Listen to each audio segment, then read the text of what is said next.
예, 안녕하십니까. 저는 포스텍 반도체공학과 주임교수, 나노융합기술 원장 등등을 맡고 있는 이병훈이라고 합니다.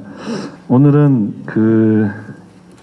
이 지역의 리더분들께 어떤 걸 강연할 수 있냐 그래서 저는 뭐 할 수 있는 게 이런 거밖에 없다 그랬더니 괜찮다고 하셔서 하기로 했는데요. 이 강의를 잘 들으시면 주식 투자에 도움이 됩니다. 그래서 한번 관심을 갖고 들으시면 좋을 것 같고요.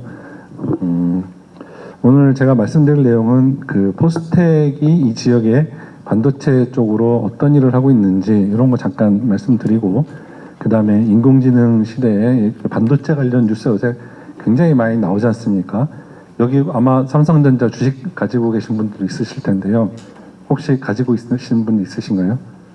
꽤 있으시죠? 예, 우리 500만 주주라고 하던데 팔아야 되는지 가지고 있어야 되는지도 좀 고민이 많이 되실 거고, 7층 몇 층, 다들 몇 층이신가요? 요즘 다들 뭐 7층, 8층, 9층 많이 있으실 텐데 아무튼 고민이 되실 텐데 한번 그 답을 찾아보시는 기회가 됐으면 좋겠습니다. 저는 반도체 쪽에서 많은 분들이 지금은 잘 모르실 수 있지만 게임기입니다. 여기 보면 플레이스테이션 3라고 돼 있는데 오른쪽 위에 요 그림이 제가 요겁니다. 여기 들어가는 게 CPU인데 플레이스테이션 3에 들어간 CPU를 개발하는 개발 총괄을 했었습니다. 그래서 요걸 하고 나서 그다음에 한국에 와서 뭐 반도체 쪽 관련 연구도 하고 이제 그러다 보니까 제가 원래 광주 과견에 있다가 국가 쪽에 이제 반도체 쪽 프로그램을 많이 기획을 하고 장기적 국가의 반도체 전략을 짜는 일을 많이 했습니다. 그리고 4년 전부터는 포스텍에서 반도체 분야를 총괄해서 어떻게 하면 이 포스텍에 있는 반도체 역량을 최대화할 수 있는가, 그리고 지역에 도움이 될 수 있는가, 이런 일들을 하고 있습니다. 그래서 포스텍에는 잘 모르시는 분들도 있으실 것 같습니다. 포스텍에 방사광 가속기 있다는 거는 많이들 들어보셨잖아요. 그게 굉장히 대단한 거라고. 그래서 근데 방사광 가속기는 전 세계에 한 20몇 개가 있습니다. 근데 반도체 연구 시설로 포스텍이 전 세계 4번째 시설을 가지고 있다는 거는 모르시는 분들이 너무 많습니다. 그래서 사실 방사광 가속기보다 더 엄청난 시설이 포스텍에 있습니다. 우리나라에서 지금 우리가 짓고 있는 팹1, 팹2, 팹3를 해가지고 지금 팹3를 짓고 있는데요. 이 팹3가 완공이 2026년 말에 되면 전 세계에서 4번째로 큰 반도체 연구 시설이 됩니다. 우리나라에서는 현재 2번째인데 이제 우리나라에서 가장 큰 반도체 연구 시설이 되고 그다음 세계 4번째가 됩니다. 그래서 그것도 또 학교 자체적으로 보유하고 있는 시설로는 우리나라에서는 지금 단연 최고 시설입니다. 그래서 포스텍이 이런 시설을 가지고 있는데 지역이나 잘 모르시고 활용을 좀 많이 못하고 있는 상황인데요. 저희 팹1, 팹2, 팹3에서 간단히 말씀드리면 전력 반도체 쪽을 많이 하고 있습니다. 팹1은 여러분들 충전기 있으시죠?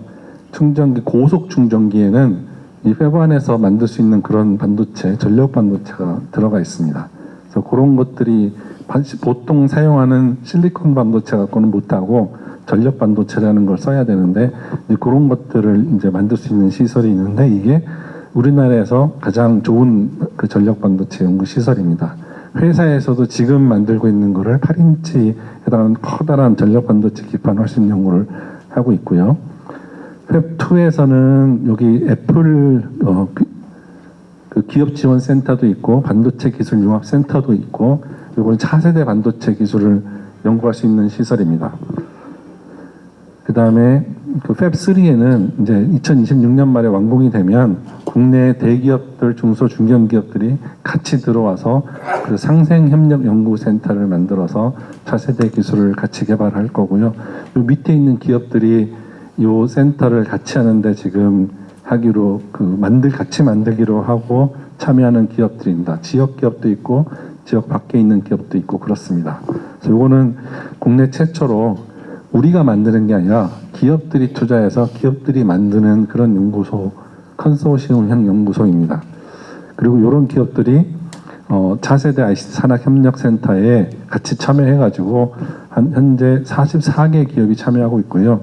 유료 회원도 있고 무료 회원도 있습니다. 유료 회원 기업이 18개 기업이 참여하고 있습니다. 그래서 지역의 많은 기업들이 실제로 이 시설을 이용해서 연구도 하고 생산도 하고 하고 있다는 걸 말씀을 드리겠습니다. 자, 그러면 이제 반도체 쪽으로 얘기를 조금 더 옮겨가서요. 반도체 쪽에서 요즘 그 삼성이 잘하고 있느냐 못하느냐, 그리고 세계 최고의 회사는 어떤 거냐, 엔비디아라는 이름을 많이 들어보셨을 거고요.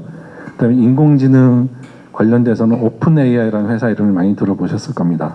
그래서 제가 생각할 때 굉장히 중요한 그 뉴스가 반도체 쪽에 몇 가지가 있는데, 그 중에 꼭 알아둬야 될 뉴스가, 저기 있는 샘 알트만이라는 사람이 있는데, 샘 알트만이라는 사람이 오픈 AI라는 AI 회사의 사장인데, 대표인데 1경원을 투자해야 제대로 된 AI를 할 수 있다, 이런 의견을 가지고 있습니다.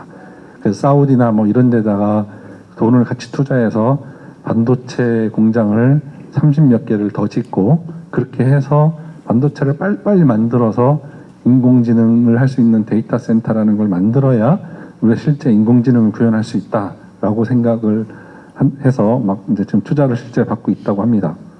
그 다음에 오른쪽은 TSMC하고 SK 하이닉스가 같이 일을 해서 뭔가를 하겠다는 얘기인데요. 우리나라 기업들이 해외 기업하고 같이 일하는 경우가 별로 없었는데, 왜 TSMC하고 우리나라 기업하고 일을 하고 TSMC하고 삼성은 같이 일 안 하는지, 이런 것들도 사실 중요한 뉴스고요. 요 밑에 이제 주목을 많이 못 받는 뉴스인데, 엔비디아가 AI 칩을 만들어 주려고 한다라는 것도 사실은 반도체를 잘하는 사람 입장에서는 굉장히 중요한 뉴스입니다.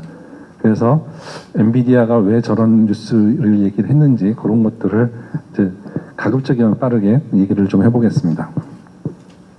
AI가 중요한 이유는 이제 많이들 잘 아실 겁니다. 요즘은 워낙 AI 아니면 나라가 망한다라고 얘기할 정도로 굉장히 강조를 많이 하고 있는데, AI 자체가 중요한 것뿐만이 아니라 AI를 써서 그 데이터 센터나 로봇이나 신재생 에너지나 또는 그 IT 기술이나 이런 것들에 엄청난 시장을 만들어낼 수 있을 것으로 생각하고 있습니다.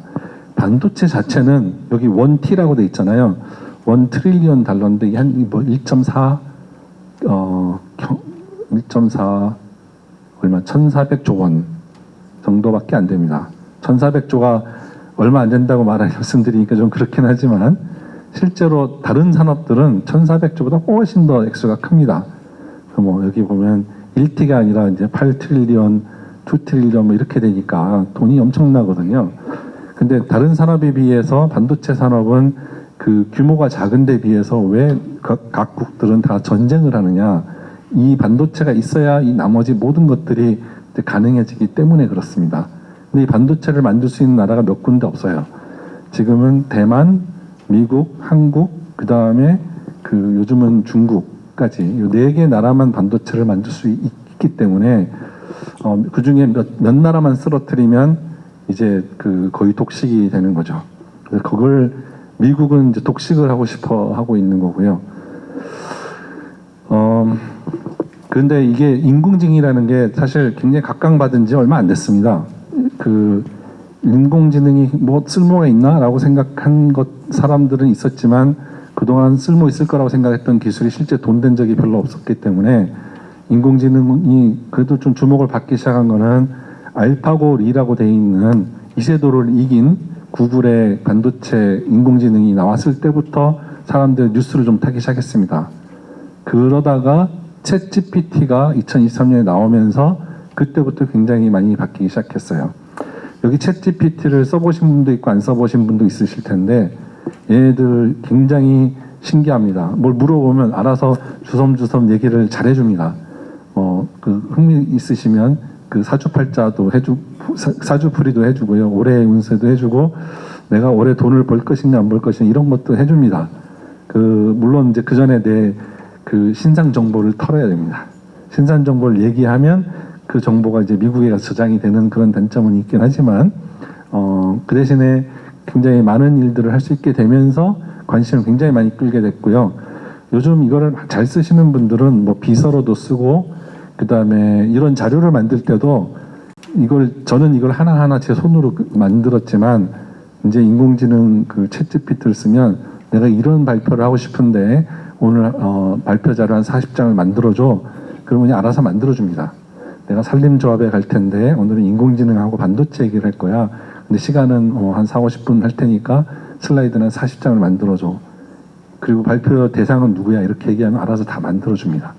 그러니까 그렇게 세상이 많이 바뀌고 있는 거죠.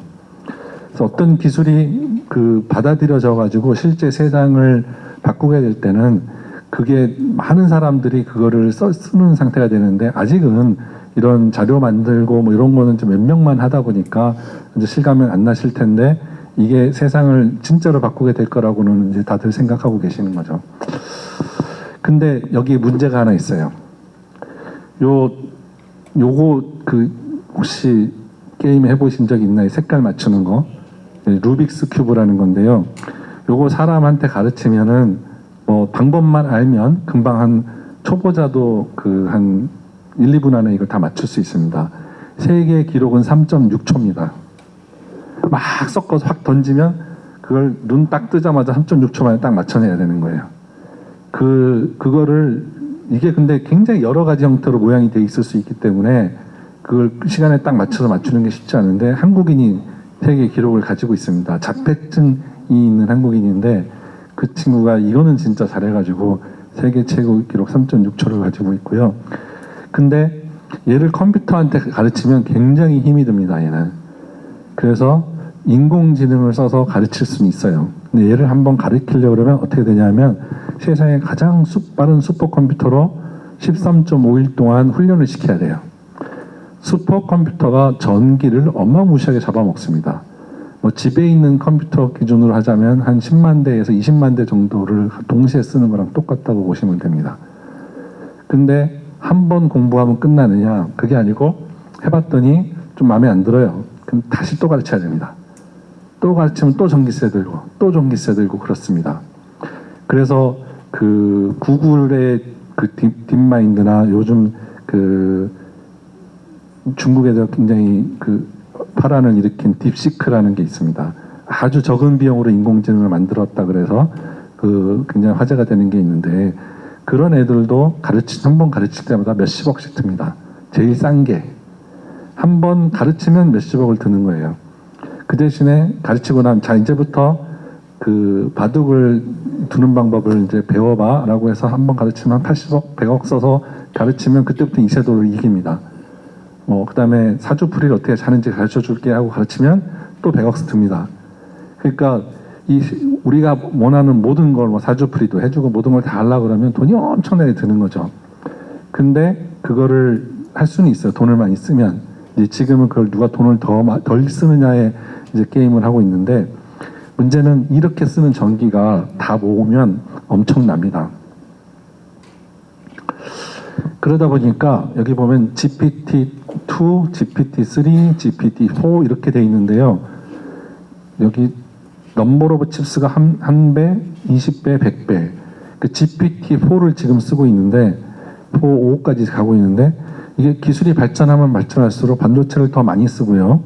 그 다음에 에너지를 한 배에서 250배, 250배를 씁니다. 여기 노란색으로 보면 GPT 한 번 훈련시키는데 52,000 메가와트, 52기가와트시라고 그러는데요.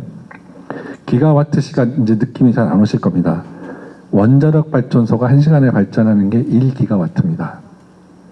근데 그런 거는 그 얘기는 뭐냐면 원자력 발전소를 52시간 동안 돌려야 된다는 거예요. 그래서 챗GPT 한 번 훈련시키면 이제 그때부터는 한 번만 훈련을 시키면 상당 기간 이제 여러 사람들이 요구하는 걸 다 해주죠. 근데 한 번 할 때마다 원자력 발전소를 52시간 써야 되는 거예요. 그런데 그걸 한 번 가끔씩 오류가 나서 업데이트를 한다? 그럼 또 52시간. 엄청난 거죠. 그래서 이제는 무조건 전기를 덜 먹는 반도체가 있어야만 이게 되겠다. 그래서 인공지능을 하는데 어떻게 하면 전기를 덜 먹는 반도체를 만드느냐가 가장 중요한 문제입니다. 반도체는 전기로 돌아가는데 전기를 덜 먹는 반도체를 만들어야 되는 거죠. 그럼 도대체 얘네들이 얼마나 많이 먹냐 하면요. 우리가 지금 쓰고 있는 그 에너지를 2010년 기준으로 우리가 이제 요만큼이라고 그러면요. 10에 18승 100배 정도 올라갑니다. 지금 데이터 센터가 한 전 세계적으로 한 5% 정도를 씁니다. 근데 100배 우리의 전 인류가 가지고 있는 에너지 한 5% 정도를 지금 쓰고 있는데요. 한 10년, 15년 후에 100배가 필요하다 그러면 5%의 100배면 500%잖아요. 우리가 가지고 있는 모든 에너지의 5배만큼 필요한 거예요. 그러면 이제부터 집에서 전기도 쓰지 마시고 전화기도 충전하지 마시고 모든 발전소를 돌려서 그 데이터 센터에만 줘도 부족한 거죠. 엄청나게. 그러면 방법은 두 가지죠. 보통은 에너지를 더 만들거나 지금까지는 그렇게 해왔습니다. 근데 원자력 발전소 수천 개를 지을 방법이 없어요. 그러니까 그러면 그 다음번에 어떻게 하느냐? 사용 제한을 해야 됩니다. 돈을 많이 내게 만들고 전기세를 올리고 이런 일이 실제로 벌어지고 있습니다. 그 데이터 센터가 그래서 어디로 가냐면 전기세가 싼 나라로 도망을 가고 있어요. 일본에는 데이터 센터 별로 없습니다. 그래서 어디로 오느냐? 우리나라로 옵니다. 우리나라로 오면 우리나라는 전기세를 싸게 해주면서 데이터 센터를 유치하는데 그 전기세를 누가 내야 돼요? 국민들이 내야 됩니다. 이게 이제 문제인 거죠. 그래서 데이터 센터를 많이 유치하기 위해서는 발전소를 더 많이 지어야 되고 환경 문제가 심각해집니다. 그래서 좀 빨리 넘어가자면 EU에서는 나는 모르겠고 당신들이 데이터 센터를 더 하고 싶은 점 나는 관심이 없고 이제부터 데이터 센터는 1년에 평균 1.9% 이상 에너지를 더 쓰면 안 돼. 손님들은 막 데이터 센터 막 미어 터지니까 2배, 3배, 4배, 10배를 더 지어야 되는데 전기는 더 쓰면 안 돼. 라고 하는 거죠. 다만 여기서는 한 가지 이제 도망갈 구멍이 있습니다. 신재생 에너지를 쓰면 됩니다. 신재생 에너지라는 게 근데 마구 만들 수 있는 게 아니잖아요. 풍력도 제한돼 있고 태양열도 제한돼 있고 뭐 그러다 보니까 에너지 제한이 점점점 심각해집니다. 그래서 연간 증가율을 2.8%로 하다가 총 나머지는 2030년까지는 지금보다 9% 이상 늘어나면 안 되라는 게 목표예요. 이거 불가능한 수치입니다. 그래서 이걸 규제를 했는데 대부분의 구글 이런 회사들은 여기에 규제를 안 받겠다고 선언하고 있어요. 다른 나라로 도망가고. 그러니까 EU에는 데이터 센터를 못 짓는 거죠. 그러면 반도체를 잘 만들어서 이거를 그러면 회복하면 안 되느냐. 그런 연구를 한 사람이 이제 저 같은 사람입니다. 근데 이 반도체를 잘 만들어서 에너지를 덜 쓰는 게 굉장히 힘이 듭니다. 근데 그러면 우리가 지금 하고 있는 인공지능이라는 게 엔비디아라는 회사가 제일 돈을 많이 벌고 있거든요. 그래서 제가 한 3년 전에 강연하면서 엔비디아 주식을 사십시오. 그때 가격이 250불이었는데 지금 오늘 아침에 1200불입니다. 그러니까 그때 사신 분들은 돈 많이 버셨죠. 그래서 반도체공학과 제가 중임 교수인데 학부모님들한테도 이거를 지금 사셔서 애들 학비 나중에 유학 비용 쓰시면 된다라고 다 얘기를 드렸었는데 요새는 이제 팔 때 됐다고 얘기하고 있습니다. 엔비디아 갖고 있으면 파셔야 됩니다. 근데 엔비디아가 GPU라는 걸 가지고 돈을 그렇게 많이 벌었어요. GPU가 뭐 하는 거냐면요.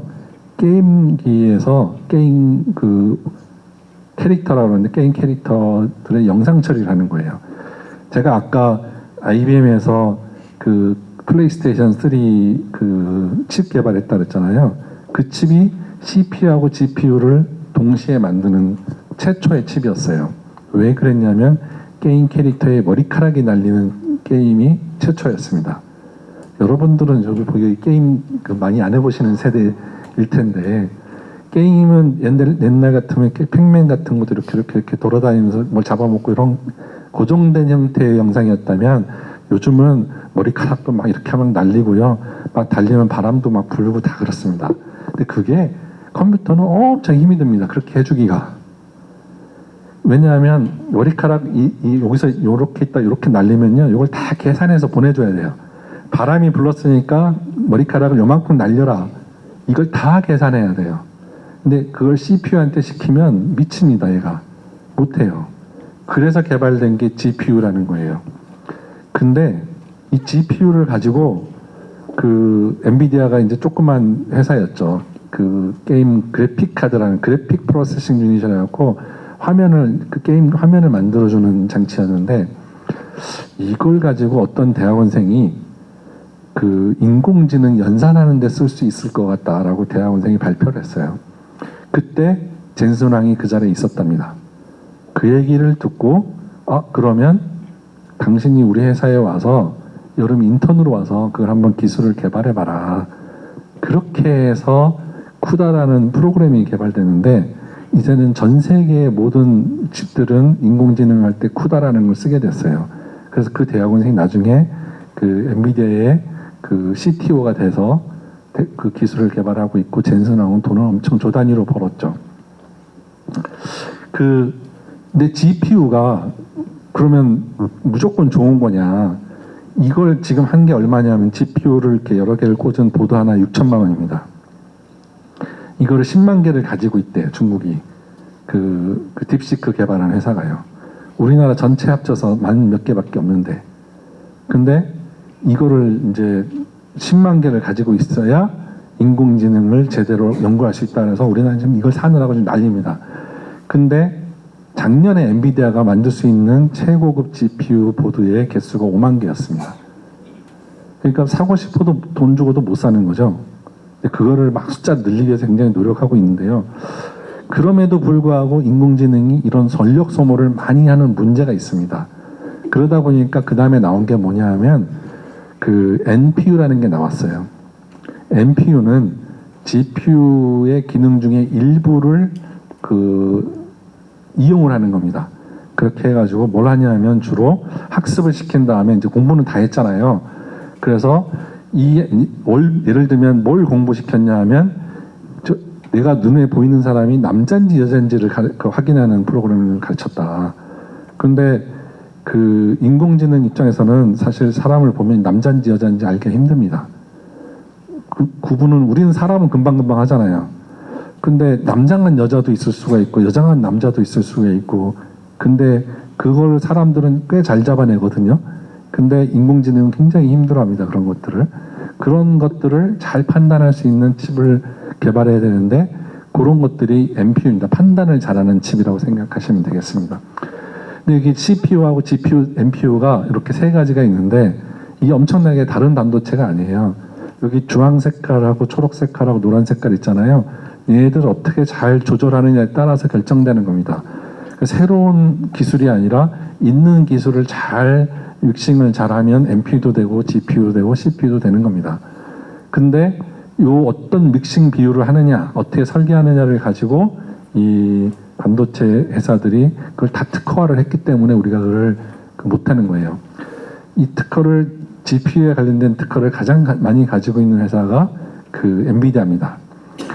아까 처음에 뉴스 보여드릴 때 엔비디아가 그 NPU 인공지능 반도체를 만들어준다라는 걸 했을 때 그 엔비디아가 뭘 얘기한 거냐면 저 NPU도 내가 만들어서 줄게 라고 했던 겁니다. 그래서 GPU에 이어서 NPU까지 장악하겠다는 그 뉴스였거든요. CPU를 가장 잘 만드는 회사는 인텔입니다. 근데 인텔이 그 CPU를 만들다가 GPU는 너무 싸구려라서 안 하고 있다가 나중에 이제 그 엔비디아한테 주도권을 뺏기고 지금 반도체 1위 기업은 엔비디아가 됐고 인텔은 지금 거의 망해가고 있죠. 그래서 NPU를 그러면 그 다음 시대니까 NPU를 누가 만드느냐를 가지고 지금 사람들이 이제 왈가왈부하고 있습니다. 넘어가겠습니다. 근데 그 NPU는 상대적으로 만들기가 쉬워요. 그 여기 있는 회사들이 다 NPU를 만드는 회사들입니다. 왜 그러면 이 많은 회사들이 다 각자 MPU를 만드냐 하면 특정한 기능, 회사마다 필요로 하는 기능이 달라요. 예를 들면 그 삼성에 들어가는 MPU는 뭐냐면 사진을 찍었을 때 저 사람을 어떻게 하면 예쁘게 보여줄까, 어떻게 그리면 예쁠까라는 거를 생각해서 사진을 만들어주는 겁니다. 여러분 카메라, 그 핸드폰에 카메라 있으시죠? 그 사진을 찍으면 그 사진이 사진이라고 생각하시죠? 사진 아닙니다. 그거 그림입니다. 그림. 다 그려주는 거예요. 그 사진이 찍히면 되게 그 이상하게 나오면 그거를 잘 포장을 해가지고 보는 사람이 기분 좋게 해주는 거예요. 그래서 갤럭시로 찍은 하늘은 유난히 파랗습니다. 우리나라 지금 미세먼지 있을 때 하늘을 찍어봐도 굉장히 그 파랗고 굉장히 기분이 좋습니다. 다 색깔 보정, 그 다음에 뭐 다 보정을 해주기 때문에 그런 거예요. 그래서 근데 그걸 이게 하늘인지 아닌지 알아야 파랗게 할 거 아니에요. 그걸 뭘로 판단해요? 저 MPU가 합니다. 그래서 그 엑시노스가 그래서 MPU에 해당하는 거예요. 그 삼성에 들어가는 칩 이름이 엑시노스인데 그 엑시노스가 이런 것들을 다 해주는 겁니다. 그러니까 여러분은 사진을 찍는 게 아니라 그림을 그리고 있는 거죠, 다. 그 안 그려주면 굉장히 우울하겠죠. 찍을 때마다 뭐 자꾸 뭐 주름살도 나오고 그럼 기분 나쁘잖아요. 자, 근데 저 아이툴즈는 아까 말씀드렸다시피 이 엔비디아가 그 반도체를 아무리 열심히 만들어봐야 700W를 씁니다. 여러분 그 백열등 집에서 쓰시는 거 보통 60W 씁니다. 60W 손으로 만지면 뜨겁죠. 근데 700W는 얼마나 더 뜨겁겠습니까? 700W짜리를 10만 개를 쓴다 그러면 7천만 와트. 7만 개면 7,000kW, 7GW. 그러면 원자력 발전소 7개. 이렇게 되는 거예요. 화력 발전소가 500MW고 원자력 발전소가 1GW거든요. 그러니까 이 엄청난 전기를 잡아먹는 겁니다. 이대로는 못 살겠다라고 생각을 할 수 있죠. 근데 문제는 그 기술이라는 게 내가 원한다고 해서 발전이 되는 게 아니에요. 뭐 전기를 많이 잡아먹던 말건 돈만 많이 벌면 기술은 발전합니다. 근데 지금 반도체를 가지고 돈을 버는 회사들 잘 보시면 여기서 제일 돈 많이 버는 데 어디냐면 저 데이터 센터예요. 237조라고 보시면 되는데 곱하기 1.4니까 한 300조 정도 되겠네요. 연 매출 한 300조 정도가 데이터 센터입니다. 저기가 돈을 제일 많이 버는 거예요. 300조가 어느 정도냐 하면 삼성이 반도체 만들어서 1년에 90조 정도밖에 못 버는데 세계 한 4위 정도 됩니다. 그러니까 엄청난 돈을 벌고 있는 거죠. 그래서 그 엔비디아가 그 계속해서 돈을 많이 벌고 있는 상황인데 요거는 앞으로 시장이 전체 반도체 시장이 이렇게 막 계속해서 발전하고 있습니다. 근데 그 메모리 시장보다는 인공지능 반도체가 굉장히 빨리 발전할 거다. 그래서 삼성이 보다 투자하는 것보다는 엔비디아에 투자하는 게 훨씬 또 유망하다라는 것을 말씀을 드리고요. 그 다음에 이거는 넘어가고 그러면 이대로 갈 것이냐? 그게 아니라 지금 문제가 뭐냐면 아까 계속해서 말씀드리는 것처럼 초저전력 시대를 가야 됩니다. 초저전력 반도체는 전기를 덜 쓰는 반도체는 NPU라고 말씀을 드렸죠. 앞으로는 NPU의 시대가 올 겁니다. GPU가 없어지거나 CPU가 없어지는 게 아니고 NPU가 더 빨리 성장하기 때문에 이미 엔비디아는 많이 성장했고 NPU를 누가 장악하느냐를 가지고 그 시장이 커질 텐데 문제는 NPU는 한 회사가 장악할 수 있는 시장이 아니에요. 각 회사마다 다 NPU가 있습니다. 그런데 그 NPU를 시장이 작다 보니까 엔비디아처럼 큰 회사가 하기에는 좀 어려워요. 그래서 엔비디아가 해주겠다는 거는 뭐냐면 NPU 하는 회사들한테 당신들이 NPU만 설계하면 나머지를 우리가 다 칩으로 만들어줄게라는 서비스를 제공하는 겁니다. 우리나라에 지금 요새 뉴스에 나온 것들 하나가 그 메타가 1.2조 원을 주고 퓨리오사라는 반도체 회사를 사기로 했는데 안 팔겠다고 했다 뭐 이런 얘기 나오잖아요. 그 퓨리오사라는 회사가 우리나라의 인공지능 반도체 회사라고 하는데 NPU 회사입니다. 그런데 이 회사가 뭐 GPU보다 1000배 좋은 인공지능 반도체를 개발했다? 속으면 안 됩니다. 왜냐하면 NPU는 GPU보다 특정 기능을 강화한 거기 때문에 당연히 빠릅니다. 그렇지만 GPU가 할 수 있는 일에 뭐 1000분의 1밖에 못합니다. 1000배 빠르지만. 그러니까 NPU는 특정한 기능만 하는 거예요. 자, 그래서 요건 넘어가고 앞으로 반도체 회사들이 여기 보면 시가총액이 제일 큰 회사가 지금 엔비디아예요. 1번이 엔비디아, 2번이 TSMC, 3번이 브로드컴 이렇게 돼 있잖아요. 삼성은 하나, 둘, 셋, 5번째입니다. 요 시가총액이 현재 기술의 장기 전망을 보여준다고 생각하시면 됩니다. 그런데 여기서 저는 브로드컴이라는 회사한테 주목을 해야 된다고 말씀을 드릴게요. 이거 중국은 좀 이따 다시 한번 오기로 하고요. 왜 그러냐 하면요.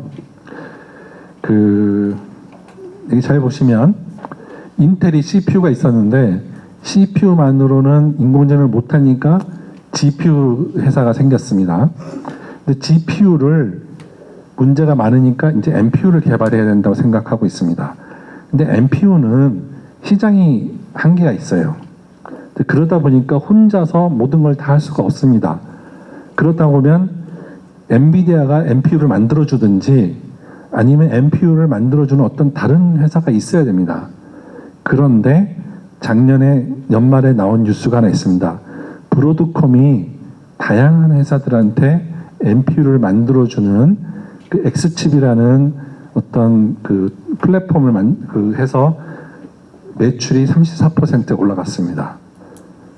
그 얘기는 뭐냐면 NPU 시대에는 브로드컴이 강자로 떠오를 거라는 걸 보여주는 겁니다. 그 얘기는 뭐냐면 다시 말하면 장기적으로는 브로드컴에 투자하셔야 된다라는 얘기인 거죠. 그리고 이제 그러면 제가 생각했을 때는 CPU는 그럼 어떻게 될 거냐라고 생각했을 때 인텔이 삼성하고 결합을 하거나 이렇게 하지 않으면 CPU는 갈 길이 없다고 생각했는데 둘이 안 했죠. 결과적으로 인텔이 망하고 있습니다. 그 다음에 또 다른 조합으로는 TSMC하고 하이닉스가 합치는 방향이 있었는데 뉴스가 나왔죠. SK 하이닉스가 결합을 해서 칩을 만들고 있습니다. 그래서 칩을 만들어주는 쪽에서는 TSMC하고 하이닉스가 강자가 될 거고요. 그 다음에 그 NPU 시장에서는 브로드컴하고 연합군이 강자가 될 거고, 그 다음에 GPU 시장에서는 여전히 엔비디아가 강자가 될 겁니다. 그래서 미래에는 이 세 개의 연합군이 가장 강자가 될 거로 생각합니다. 그럼 삼성은 어떻게 하느냐? 삼성은 빨리 살 길을 찾아야 됩니다. 여기 연합군을 찾아야 돼요. 그래서 어떻게 뭘 하고 있냐면 브로드컴과 연합군이 생겼을 때 저 칩을 삼성이 만들어주겠다. 이렇게 하고 있습니다. 저거는 괜찮은 접근 방법입니다. 이게 성공하면.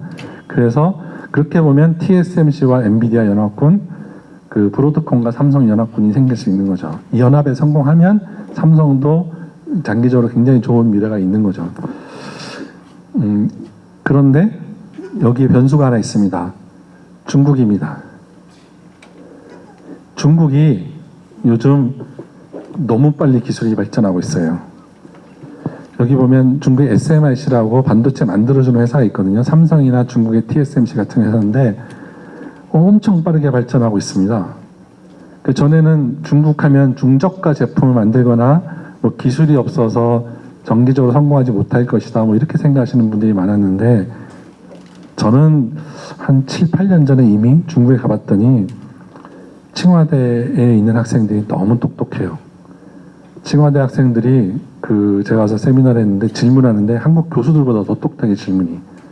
근데 그걸 사전에 공부한 것도 아니고 그 자리에 듣고 그런 질문하는 걸 보고 와 여기는 대학원생이 한국 교수들보다 낫다. 그 정도로 우수한 애들이 있습니다. 한 번은 또 중국에 가서 학회에 가서 막 발표를 하는데 엄청 영어도 잘하고 발표를 무슨 전문가처럼 해요. 학생이에요. 그래서 그래 너 박사 몇 년 차냐 했더니 학부 3학년이다 그러네요. 북경대 학생인데 이런 학생들이 화웨이라는 데 다 몰려가서 엄청난 기술들을 개발하고 있어요. 그래서 미국은 화웨이라는 회사를 죽이기 위해서 스파이 혐의로도 걸고 막 난리를 쳤습니다. 그래서 여기 보시면 그 옛날에 2019년 정도에 화웨이의 자회사인 하이실리콘이라는 회사가 있었습니다. 이제 인공지능 반도체도 설계하고 있는, 우리로 말하면 필요사 같은, 아까 메타에 1.2조 원 주고도 안 팔았던 그런 회사예요. 근데 이 하이실리콘이라는 회사가 전 세계 팹리스 설계하는 회사 중에서 5등을 했습니다. 그 5등을 한 회사를 미국이 제재를 해서 완전히 죽여버렸어요. 그러면 이제 중국이 다 망할 줄 알았죠. 그런데 다시 작년에 9등짜리 회사가 또 생겼습니다. 이게 얼마나 엄청난 거냐면요. 우리나라가 30년 동안 돈을 엄청 쏟아붓습니다. 이 설계하는 회사를 만들려고. 그래가지고 만든 조 단위의 매출을 내는 설계 회사 하나를 만들었는데 그 회사가 전 세계 랭킹이 19등이에요. 최고 성적이. 퓨리오사는 뭐 200~300등도 못 됩니다. 한 500등도 안 됩니다. 그런데 중국은 5등짜리도 만들고 9등짜리도 만들었던 거죠. 그래서 중국이 반도체를 그만둘 리는 없고 엄청나게 쫓아올 건데, 그럼 우리나라는 어떻게 해야 되느냐? 좀 빨리 가겠습니다. 이제 반도체 기술은요, 반도체 공장에서 칩만 만드는 데서 완전히 바뀌게 될 겁니다. 아까 말씀드린 NPU도 만들어야 되고 GPU도 만들어야 되고, 그리고 더 나아가서는요, 여기 아까 잠깐 안 보여드리고 넘어갔는데 이런 것들, 여기에는 이게 아까 말씀드린 6천만 원짜리 엔비디아 보드입니다. 근데 여기는 반도체 칩 하나가 들어간 게 아니에요. 그 인텔의 경우에는 47개가 들어가 있어요. 반도체 칩이. 그냥 들어간 게 아니라 서로 잘 연결되어 있습니다. 이 연결하는 기술이 핵심이에요. 예를 들면 반도체를 1개 쓸 때보다 2개 쓸 때 더 좋을 것 같죠? 2개 쓸 때보다 10개 쓸 때 더 좋을 것 같죠? 그렇지 않습니다. 10개 쓰면 얘네들끼리 너무 왔다 갔다 하는 게 많아지다 보면 정신이 없어서 작동을 못 시켜요. 10개 동작시키는 기술, 20개 동작시키는 기술, 40개 동작시키는 기술이 완전히 차원이 다릅니다. 그래서 이렇게 복잡한 칩을 만드는데 설계 기술이 중요한 거예요. 이걸 못하기 때문에 우리나라가 이걸 못 만드는 거고요. 중국은 이걸 할 수 있기 때문에 따라가고 있는 겁니다. 그래서 이런 여러 가지 칩들을 잘 붙이고 만드는 기술을 개발해야 되는데, 그러면 우리나라는 30년을 했는데 설계를 못했어요. 우리가 그럼 잘할 수 있는 건 뭐냐 하면, 저거를 설계는 못하지만 만들어주는 건 잘하고 있습니다. 근데 우리보다 더 잘하는 그 회사가 하나 있어요. 우리나라 회사들보다. 대만의 TSMC입니다. TSMC가 이런 최신 칩들을, 엔비디아의 이런 것들을 만들어주는 그 시장의 95%를 잡아가고 있어요. 우리는 손님이 거의 0에 가깝습니다. 왜 그러냐 하면, 그냥 만들어주는 게 아니라 서비스로 만들어줘서 심지어 소모 전력을 30%씩 줄여줘요. TSMC는. 그 기술을 그럼 삼성은 왜 못 가지고 있느냐? 처음에는 했었죠. 하다가 저런 것들은 저급하니까 안 해라고 했다가 TSMC한테 역전을 당한 거예요. 그럼 따라가면 되지 않느냐? 이미 특허를 다 가지고 있습니다. TSMC는 시스템 반도체라고 말씀드린 이런 것들이에요. 여기는 그 시스템 반도체도 있고요. 하이닉스가 파는, 예를 들면 그 HBM이라는 메모리도 여기 막 붙어 있습니다.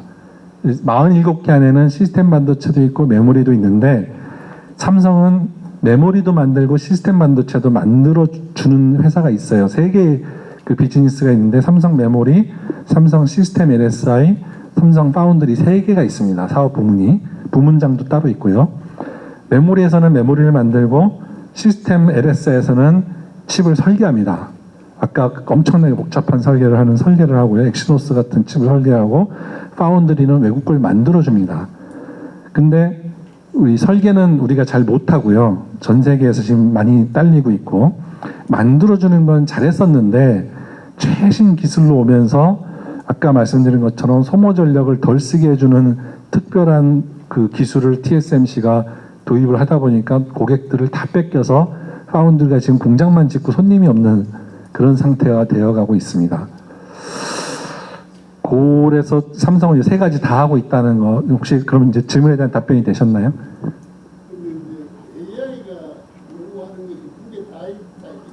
그렇죠. AI는 다 있어야 됩니다. 시스템 반도체하고 메모리 다 있어야 되고 그 시스템 반도체를 얼마나 잘 설계하느냐를 가지고 AI를 누가 더 잘하느냐, AI를 하면서도 전기를 덜 쓰느냐 이런 게 이제 결정된다는 거죠.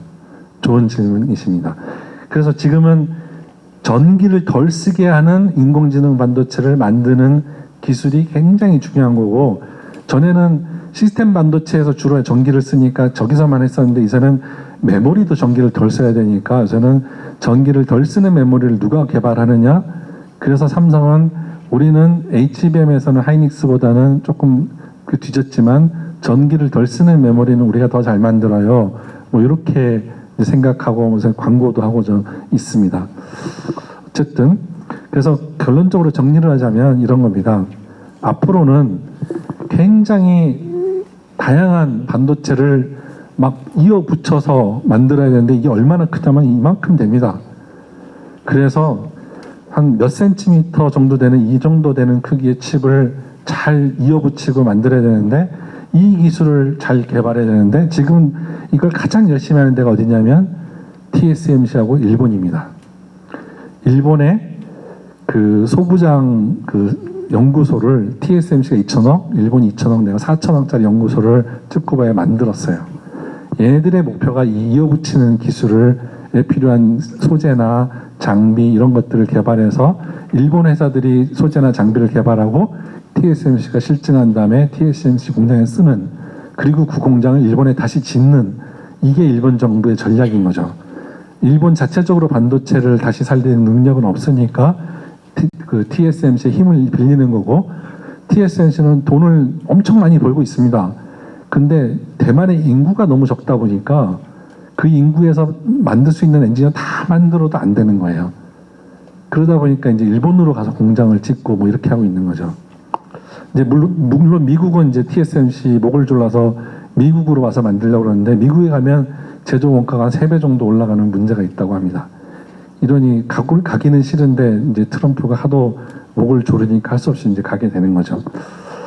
그래서 제가 말씀드리고 싶은 내용은 아직 이 기술을 어떻게 더 잘 만들지는 TSMC하고 일본도 같이 연구하고 있고 아직 완성된 게 아닙니다. 우리나라가 이걸 잘 연구해가지고 그 다음에 한번 역전을 해야 되지 않을까 이렇게 이제 생각을 하고 이런 연구를 이제 많이 하고 있습니다. 그래서 이런 초록색으로 되어 있는 게 이제 제가 하고 있는 연구들이고요. 이런 기술들이 연구를 안 하는 건 아니고 열심히 하고 있다는 거고요. 그다음에 이 지역 관점에서 보면 저는 맨 마지막 요 소재 기반의 반도체 특화 단지 우리 하고 있잖아요. 구미에다가 이런 것들을 그냥 그 저급한 것만 하지 말고 미래의 기술들을 미리미리 해가지고 앞에 보여드린 여러 칩을 이어붙이는 데 필요한 소재들을 개발하면 우리도 나중에 그 다시 한번 역전의 기회가 있지 않을까 뭐 이렇게 생각을 하고 있고요. 그래서 그 경북 입장에서 보면 일본하고 TSMC가 하듯이 삼성하고 그 지역의 기업들이 잘 협력을 해서 그런 것들을 미리미리 준비하고 개발하는 여건을 갖춰가야 되지 않을까라고 생각하고 그런 거를 개발할 때 우리 포항공대가 포스텍이 열심히 기여를 하려고 잘 준비하고 있습니다. 그래서 아까 말씀드린 것처럼 팹3도 짓고 기업들하고 협력하고 뭐 이런 것들을 열심히 추진하고 있습니다. 네, 그럼 오늘은 여기까지 말씀드리겠습니다.